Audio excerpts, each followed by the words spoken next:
Welcome to the Financial Coaches Podcast, where we talk about how to build your practice from startup to scale up while being the kind of coach your clients crave.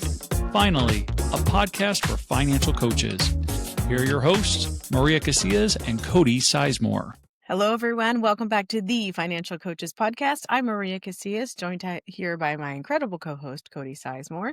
And we're here today to talk to you a little bit more about some stuff that we alluded to last week when we were talking about the difference between a budget coach and a truly transformational coach. And one of the things that kind of came up in that discussion was the idea about how we relate to money. And I think we're going to just dive into a little bit of a conversation about that, what the heck that even means. And we hear relationship with money and we're like, well, what do you mean you have a relationship with money? That sounds kind of weird. So we just thought it would be a really good idea to unpack that a little bit, kind of give you some ideas of where we're hearing some of the stuff that we're learning and what's been working with our clients and go from there. Before we get started, though, we just wanted to say thank you so much for tuning in this week. We appreciate every single one of you who joins us on a weekly basis. We call you our every weekers, and we also love that you are bringing people on with you, letting them know, hey, if you've got a new financial coaches business, this is the podcast that you want to listen to. So thanks so much for all those referrals. We are very, very appreciative. Without further ado, I'd like to actually say officially, hello, Cody. How are you today? I'm doing great. Doing great. Thanks. Good. Little bit of a heads up. So today is like the first day that I've had somewhat of a voice within the last almost 2 weeks. So Oh, goodness. yeah, you can maybe hear it a little bit. It's a little bit scratchy. So I'm going to be a little bit more reserved, a little bit more lower energy today. So it's going to be kind of like the Maria Casillas show with a touch and hint and flavor of Cody Sizemore. But I'm here, and I'm we're going to so have a good grateful that you're conversation. here. So, And I do hear it a little bit in your voice. So I yep. hope that you have a full recovery before next week when we meet again. Um, so you're okay. I mean, I know it's going to be more of a me thing today, but I'm actually hoping that you're willing to jump in and have a real conversation about this because I think this is something that it's become kind of a buzzword, and you Mm-hmm. know that we don't love buzzwords over here without actually kind of dissecting them a little bit and just kind of understanding what do they really mean. And so this whole idea about relationship with money, it does sound kind of weird, right? Like you hear relationship, and I usually think of a relationship as being something between two people, or between a person and their maker, or but we do know that technically you can have a relationship between two inanimate objects, the way something relates to another, right? So it is interesting that we have this relationship between an animate object and an inanimate object. Um, and it's so common, and yet it's almost like at a unconscious level, subconscious level, right? That people don't even realize it's happening. Mm-hmm. Let me ask you just a one-word answer. On a scale of 1 to 6, I don't love 10. It gives too much, room for middles.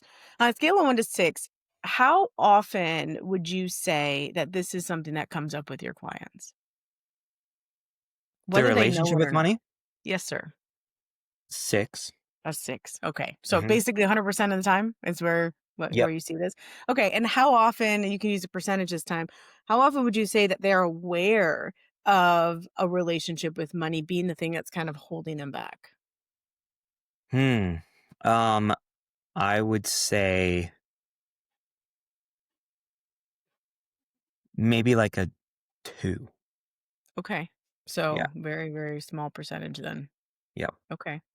All right. Well, I think that that's probably pretty accurate, that it's something that affects us, but we're not really aware of that. When you first heard the terms relationship with money, what kind of came to mind for you? I don't really know because that was a while ago that I first heard that term. I think if I had to think back and take a guess, it would be something along the lines of like how someone behaves with money, or maybe how they think about money or what they believe about it. Mhm. Those kinds of things. Well, Mhm. like, you just hit the nail on the head, by the way. Yeah. So you're absolutely correct. That's actually what it really is. It's basically how we think, feel, and behave around money and the Mhm. choices that we make with it. Um, what's very, very interesting to me is when we work with couples who are trying to navigate their individual relationships with money along with the relationship with each other. Yes. That sets up like a whole new dynamic. It's like a crazy, it's like a menage a trois going on between all of these relationships. And then they're like, what do we do with this? And so when I'm working with individuals, and I think this is the case with you as well, a lot of times we kind of dig a little bit into their past to figure out where did some of that come from. And Mhm. I know that there are some coaches who are like, why do we need to go into the past? That's more therapy. It's not, moving forward. And I'm not talking about therapy here. What we're talking about is just kind of having an understanding, a basis for why they think the way they do, how they can kind of came to this belief. And it's mostly because that's part of how we're going to be able to move forward with it. Mhm. I saw I saw a post the other day from, actually, I think it was one of our former guests. Her first name's Angie, and she posted something about one of her clients who could not stick to a budget. And the biggest reason they found that she couldn't stick to a budget is because she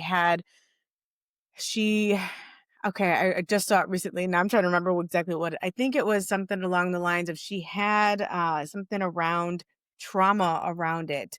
Like, her parents always told her, "You better spend your money as soon as you have it because you never know when you'll get another paycheck." I think it was something along those lines. Mhm. And so that script, if you will, we can kinda jump into what I mean by that in a little bit, but that script played over and over in her mind, and so she'd get a paycheck, and then she would just spend it all and not be able to stick to any sort of budget.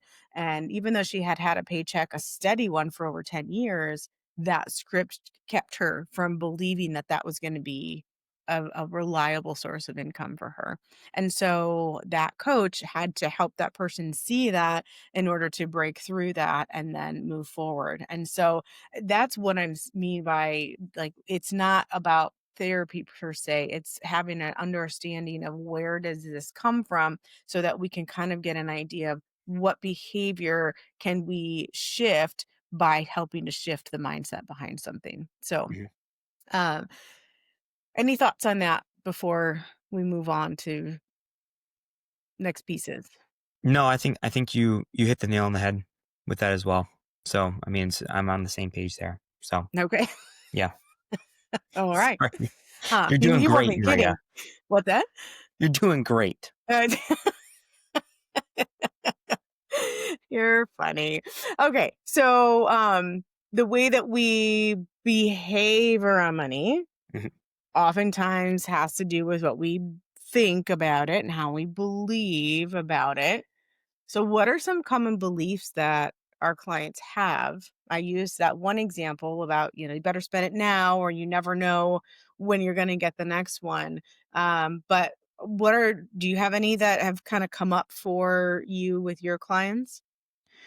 Yeah, so I wouldn't say that they're like beliefs that are common. I mean, maybe, but I would just say that I've seen trends that are Okay. common, you know? Okay. So, for example, a lot of like the common areas that might be pain points for people, meaning it would make it more challenging for them or it's counterproductive for them, whether it be a behavior or a mindset or a belief, whatever it might be.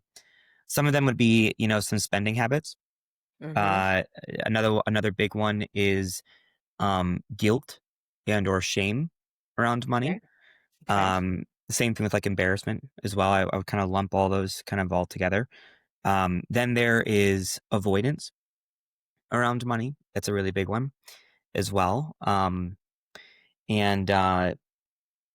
there's several other ones too, but like even kind of talking about like the spending side of things, people will spend money in a certain way for different reasons, you Mm-hmm. know? So for example, I've actually talked to a lot of people who have money in their bank account, and if something were to come up, whether it be an unexpected expense or even just like they just need to pay for their regular expenses kind of thing, Mm-hmm. they actually feel less secure for just paying for these things with the money in their Mm-hmm. checking account or their savings Mm-hmm. account, but they feel more secure putting it on a credit card, Mm-hmm. you know? So Yep. that's one thing I've seen that's very common. But I've also seen, a lot of people spend money because they're looking for a sense of control. So maybe, this is tied to how they grew up, right? And Mm-hmm. maybe they didn't really have very much money growing up.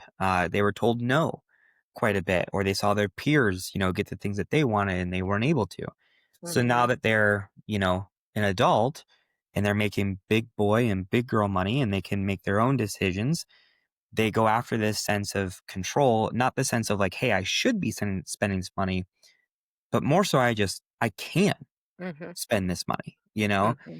Yep. And that very thing that they're going after, which is that sense of control, is actually the very thing that's putting their finances out of control, which is a Yeah. very interesting paradigm because now they're putting themselves in a tight position again, willingly this Mm-hmm. time, you know? Mm-hmm. And that's Yep. frustrating, which then Yep. just leads them to want to spend even more kind of thing. So Yeah. that's a big one that I see quite a bit. Um, and avoidance, there's certain trends with that as well.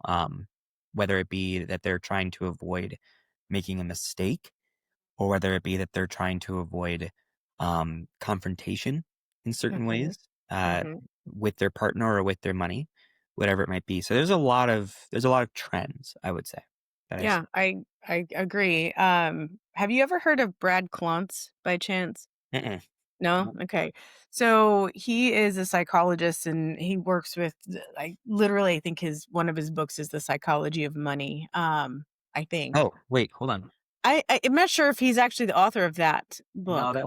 I have it right That's here. someone else. That's Morgan Housel. That's Morgan Housel. Okay. So, but he does a lot of Brad Klontz does a lot of stuff with money scripts, and it's so interesting. As you were talking, I had asked you if there were any like common beliefs that people had, and you're like, well, I don't know of those, but you immediately started describing like some of the behaviors and some of the emotions around it, and then there were a couple of trends with like money avoidance, for example. Hmm. Well, it very much reminded me of what Brad Klontz does, and he actually categorizes these things into like 4 different types, and money avoidance is actually the number 1 that he does, Hmm. and so you're spot on with that. But I just wanna share with you a couple of the beliefs that he associates with money avoidance, because I just want you to hear what people are probably thinking, and as soon as I say some of these, you're gonna be like, "Oh, yep, that's exactly where that belief is." Sure.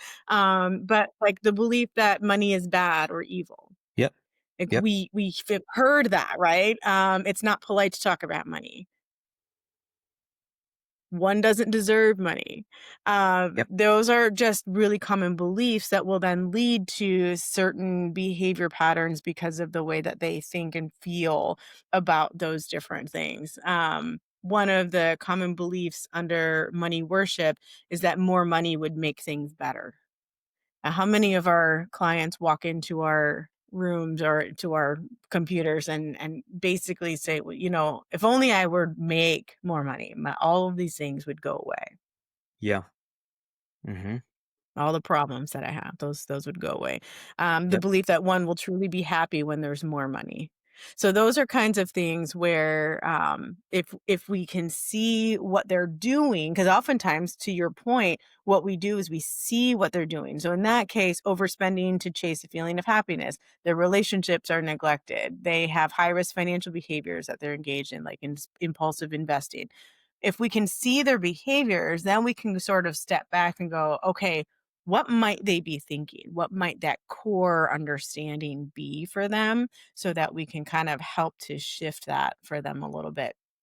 I recently had a couple that I was working with, and I mentioned at the top of this episode that that it's always very interesting when you've got the two different upbringings, and then you're trying to help them relate together and with money. This particular couple, it was so fascinating. In just the first session, it was kind of revealed that the husband grew up with almost no money, but always felt loved. The wife never ever really felt loved, never received that, the hugs, the kisses, all of that, but money was love for her, like, that was given to her very readily, and it's just been interesting because he was expressing that in their marriage, the in-laws will readily give stuff to the children or to her, um, and, like, what that does to him and to his ego and to, okay?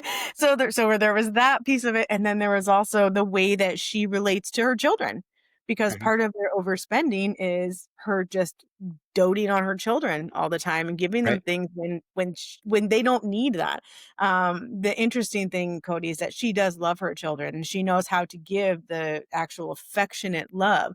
But because of how she was brought up, she also almost wants to one up what she was given. Does that make sense? Like she Yeah. wants to do better for her kids than she was Correct. given, but because she was given so much, now she doesn't want to just give the affection. She wants to also be able to give them anything that they want at any time. And so that's been a very interesting dynamic for them. To which I would say that the Beatles had it right when they said money can't buy you love. Bam. You know? So, oh, what happened there? Sorry about that. All good. Well, 17 minutes. Let's tell Mike. Okay. Okay. Yes, you're right that the Beatles got it right. You can't buy me love. And yeah, you're right. But she's trying. And I don't think she really I honestly don't think that she believes that you can buy love. But that script of money is love literally came out of her mouth when she was telling her husband. Because when he was expressing some of his frustration with the in-laws doing that, just randomly giving money, or buying things for the kids, she jumped in and she's like, don't turn it away or something like that. She's like, I mean, money is love. It's how she said it. And what was so crazy about it is she knows that that's not the case, Yeah. but that's how her family relates. And so that's how she says. It's kind of like us, meaning me, not you. We're Sicilian, and we always joke that food is love. Like that's Yeah. how they express food, Mhm. and that's why we struggle so often with the relationship with food because it was never intended just to nourish our bodies. It was totally intended to display someone's love and affection for us because that was their gift, and that's how they knew. So it's so interesting to me how it literally something so seemingly trivial in our childhood can totally either screw us up or set us on a good trajectory. So, Mhm. um, but yeah, Brad Klontz, look him up. He's very, very interesting. Just some of the stuff that he has around it. It's actually it's pretty. He talks about like flashpoints, so times in our lives where the specific thing happens and now it kind of is seared into our brains.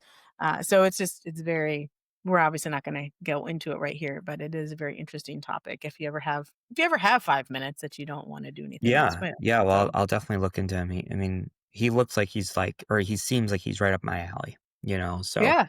um, Yeah, it's definitely. it's nice to have something objective to kind of like latch onto and go, okay, this helps explain some things. Maybe not Mhm. everything, but it helps to have a conversation around those specific things with our clients as well. Mhm. So Yeah, absolutely. for So sure. I'm kind of curious, and I'd be happy to kind of share this on my end too. But I'm actually really curious about your end, especially Yeah, because this is like your realm, like it's right. your Yeah. forte with coaching.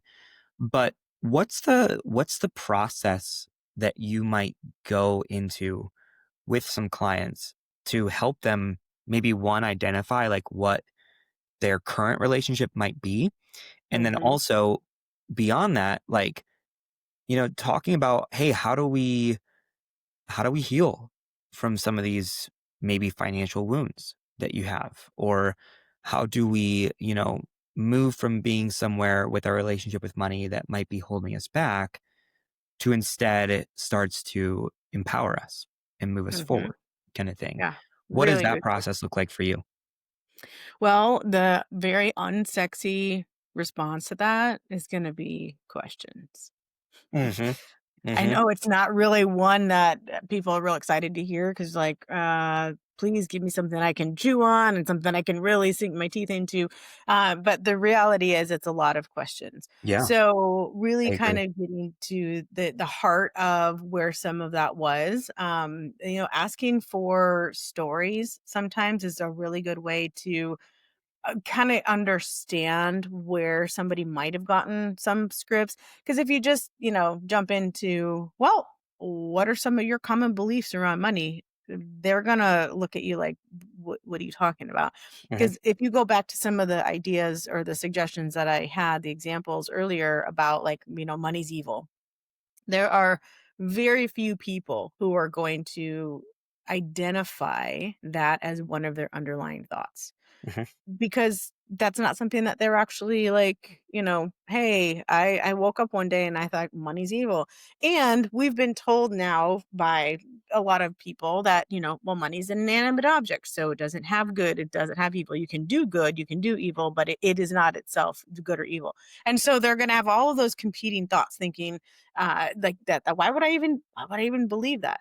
But if you start asking, like, "Tell me one of your earliest memories, around money." They might be like, "What the heck are you talking about?" But if you dig a little bit, they'll start to tell you something, and oftentimes it becomes one of those flashpoint moments that Clance talks about where, something happened. One of my favorite examples that he uses, and it's kind of a morbid one, and I don't even know if it's a real example, but it's one that drove home the point. And it was this idea that a young boy was sitting in his driveway and he had lost a baby sister. And the parents had, they had gone to the hospital, they had the baby, but the baby did not survive. Hmm. While he was at home, though, he sees this doctor. Now, this is a long time ago. He sees the doctor pull up in a very, very nice car into the driveway, insisting on getting money for the bill. So obviously, this is before our current billing system. But that there was a fight that broke out between the doctor and the father, and this child watches that happen and starts to sear into his mind that money is more important than people, or that people who feel that way are evil. So that this doctor is after all this money. He sees the car and all that stuff. And that flashpoint turned into that idea that money's evil. And therefore, this child grew up pretty much avoiding money. And when we avoid money, we tend to not even save it. We spend it as soon as we possibly can because we're like, we don't want to be perceived as evil. So that's not much of a process for you yet, but just that gives you that idea of asking for a story. Just tell me a story, like whatever comes to mind for you, and being able to help them see through that a little bit, and then being able to, if they don't give you a specific story, but being able to see what their patterns are, much like what you did, Cody, when I asked you what are some thoughts, and immediately you saw patterns of behavior and patterns of emotion. Hmm. So if we can start to help our individuals see what are those patterns of emotion and patterns of behavior, so we can sort of work backwards to identify what the underlying belief is, that's where we'd be able to go in and start to change that a little bit. We usually want to try to flip the script, if you will, and then see what is happening at that level. How do we now feel when we do this thing a little bit differently? And then it will change the way that we behave around that.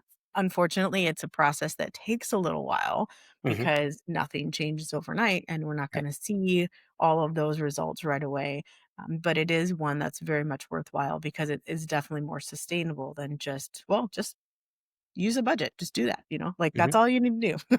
like, Yeah. like the example from that other coach that I mentioned earlier. Yeah. And this goes back to what we were saying last week is like, you can have the best budget in the world, but if your relationship with money maybe isn't in a healthy place, it's not going to work.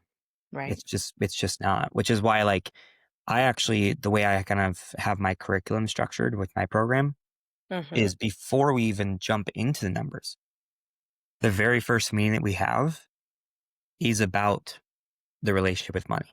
Mm-hmm. That's number one for me. Mm-hmm. Which I think as a client, they're very eager to jump into the numbers and get that budget and all that kinds of stuff. So I think that it can be a little bit frustrating for them to not just get what they want right away. Mm-hmm. But I'm cool with that. Mm-hmm. I'm cool Yeah. with that. Because Yeah. by the end of the program, they're like, I see, I Get it see now. why we did this now, Yeah. So, there's a little bit of push and, give and take with that. Sure. Um, but I And really like everything you said. And I think that it's kind of similar in the sense of even how I kind of handle it too. So you said like, hey, tell me a story, right? mm-hmm. Um, I think that asking them to tell you a story, whatever comes to mind, whether it be positive, negative, anywhere in between, it kind of encapsulates the process that I do as well. So if it's okay, can I just share a little bit about on Please. my end? Yeah. Okay. Um, so I will usually go into this topic meeting exercise with people, um, and really have like two different areas that I want to like explore with them. So the first one that I would say is I would say, hey, like I want to know what you feel some of your biggest pain points are around money. And what I mean about pain points is this could be a habit or a behavior or a mindset or a belief or a feeling that you just feel is working against you. It's unhealthy. It's counterproductive. It's holding you back in certain ways. Um, and just kind of open it up from there and just ask them, like, what do you feel like some of your biggest pain points are? And I'll just say, for example, like maybe one person would say, oh, well, I spend too much money. I have a pretty bad spending habit, right? Mm-hmm. To which you then write that down, spending habit, right? And then you just kind of build off of that. So, like, you take their answer, you ask them another question, kind of thing. So, for example, someone who says, oh, I have a spending habit, I might then say, okay, well, tell me a little bit more about what that looks like. So, for example, do you find yourself spending money on a specific thing quite a bit? Or maybe it's a specific person quite a bit. Or maybe it's because you're feeling a certain way. So then you find yourself spending money. Or because you want to feel a certain way. Just tell me a little bit more about what that looks like. Right. Mm-hmm. And then they'll open up to you. They'll tell you a little bit more about what it looks like. And maybe, for example, they'll say, oh, yeah, like I really have a hard time with saying no to my kids when they ask me for things. Right.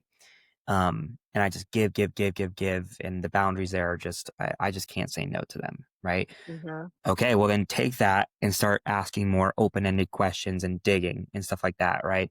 And that's kind of how you get into that pain point. And once you feel, or once I feel that I have a good understanding on what that pain point is, and how that's actually affecting them mentally, emotionally, and financially, I will then open up another topic of conversation to where I say, hey, like, tell me about your upbringing, everything around your money. Like, step up on your soapbox and tell me, like, what money was like growing up, what you observed, what you experienced, what you felt, what you went through, all these different types of things.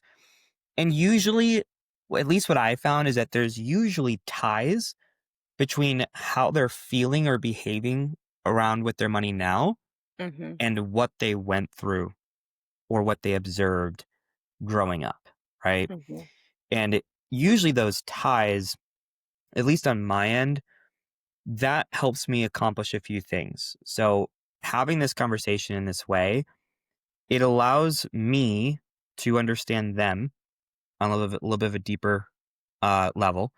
I also think that it helps them understand themselves on a deeper level as well, because now they're not only understanding like what it is that they might be doing or not doing, but they also might understand like, hey, maybe this is where it's coming from. Mm-hmm. Or these are the things that happen on a daily or weekly or monthly basis that might actually be triggering some of these behaviors or these thought patterns. And if we can understand that, we can understand what they are, what's causing them, and where they're coming from, then we can then understand, okay, well, how do we shift this to be something that we can overcome, right? That we can take a step forward with, right? And one thing that I like to do is I like to kind of boil it down to like one key takeaway. And oftentimes it might be like hey, maybe you should, think about things this way when these things happen. Or maybe we should try acting with this strategy moving forward. And a big thing that I like to do is I actually like to give analogies quite a bit, Mm-hmm. because I think that when you give people analogies, it helps them retain the information a little bit better versus just saying, like, hey, this is what's happening and this is what you need to do. You tie it with an analogy that's easy for them to remember, and it makes it a little bit more relatable to them. So if, for example, we have this conversation and then, 3 months into our coaching, we see the old relationship with money maybe start to creep back in, we Mm-hmm. can then tie it back to that analogy and be like, well, did we do this? Or are we taking it with this type of approach with this analogy? Do you remember this analogy? And they'll go, oh, yeah. Yeah, I remember. So it's kind of like a nice little reel in kind of Mm-hmm. thing when you have Yes. an analogy. Um, but that's kind of the process that I kind of do. And it works well, in my Yeah. opinion. Yeah. One thing I really appreciate about the way that you set up the questioning is that they are going to have a hard time not seeing connections if they're first asked, tell me how you kind of relate to money now, tell me about how you were growing up. Like, even if they weren't going to see a connection prior to that, just the format in which you are presenting that to them kind of naturally connects that for them. So Hmm. I think that that's really a solid thing. I also wanted to say I'm really glad that you brought up the whole part at the very end there about not just the analogies, but the part that was around that. So I do really appreciate, I love myself a good analogy as well. Hmm. And in fact, my other podcast was pretty much just all about that, like analogies in life and how we can relate that to how we behave around money. But I think what I most appreciated about your willingness to use an analogy as an anchor, pretty much, Hmm. right? Like you can Yep. bring them back to that, was your recognition of those old thoughts creeping back into their lives and those old behaviors creeping back into their lives. Because without that recognition, so many people think, oh, I'm good.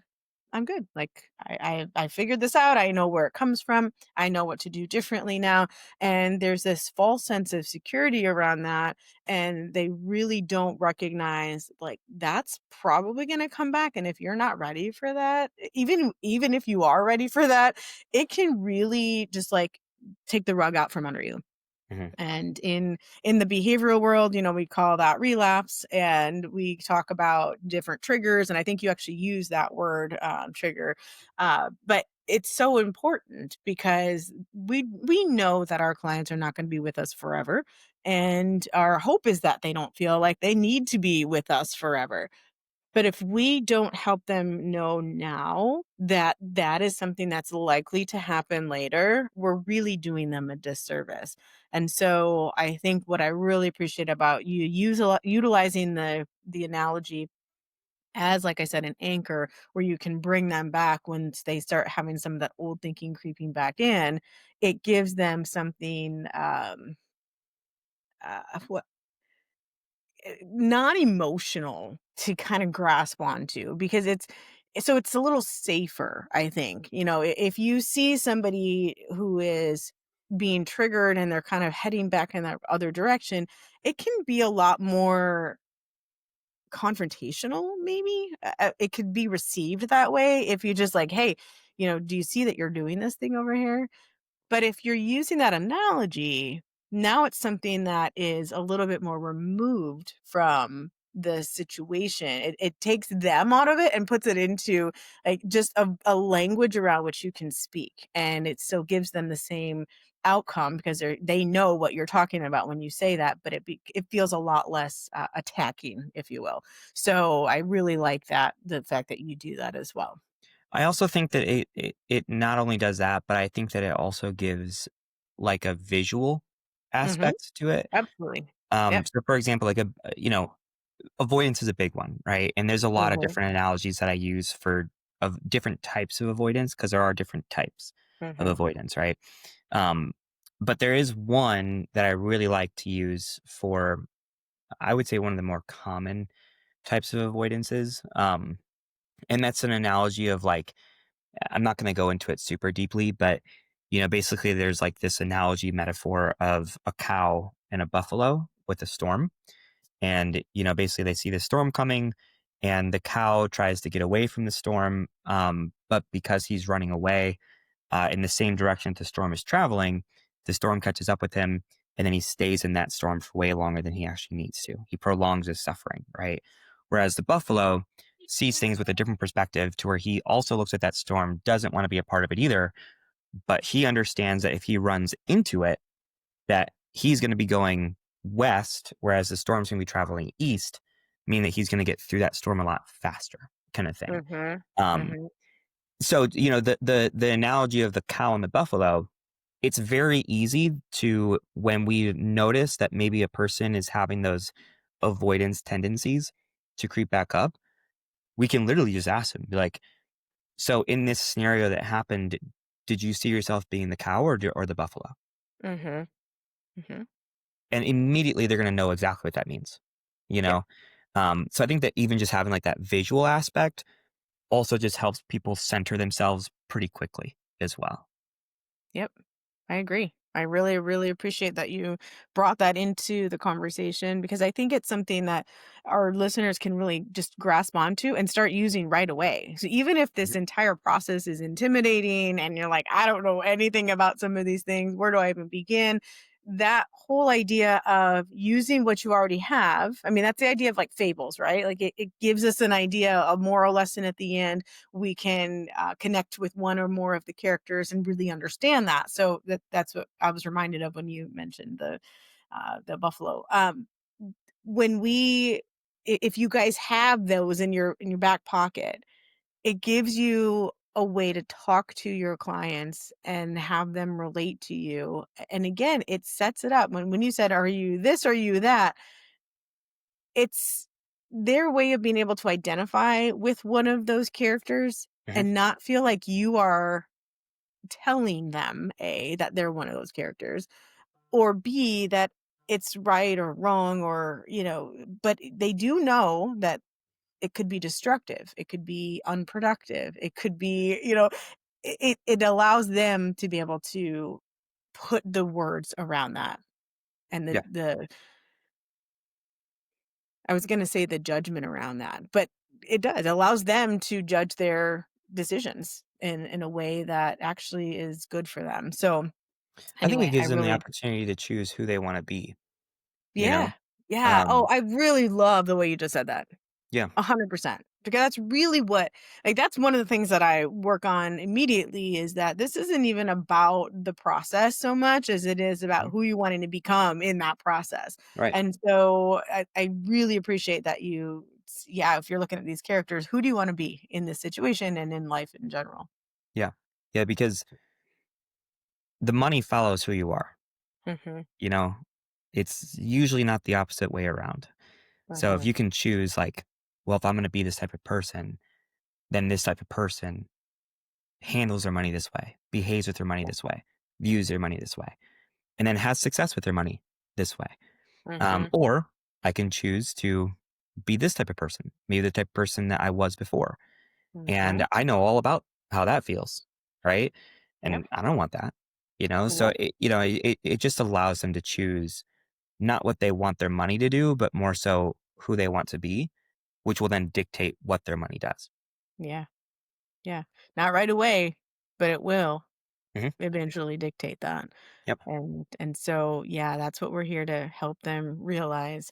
Well, this has been a really solid conversation around relationship with money, and I just want to say I really appreciate that we can kind of unpack it a little bit so that it's not just this again, you know, I don't know, coined phrase that really anybody just throws it out there, but they don't really understand what that means. And so, yeah, I really appreciate you having that conversation with me today. Yeah, no problem. And thanks for being with me with my voice too. Oh, it's good. I don't think anyone else really hears too much of a I difference, can but feel it. I know you Feel can it. feel it, and so I appreciate you showing up today, even though you're not feeling 100%. Yeah, Our no, it's all audience good. also appreciates that, and you guys know we do this because we know that it's helping you guys, and so we appreciate you letting us continue to do that and show up for you every single week, and we look forward to doing that again next week, and we'll see what we have in store for that particular week. But this Yeah. has been a good series of just, building on the weeks before. So I don't know if next week will be the same, but glad we've been able to do that this far. Yeah, So, all right, absolutely. you guys, thank you so much for tuning in this week. We look forward to seeing you next week for another episode of the Financial Coaches Podcast. See you then. Thank you for listening to the Financial Coaches Podcast, brought to you by New Money Habits and Sizemore Financial Coaching.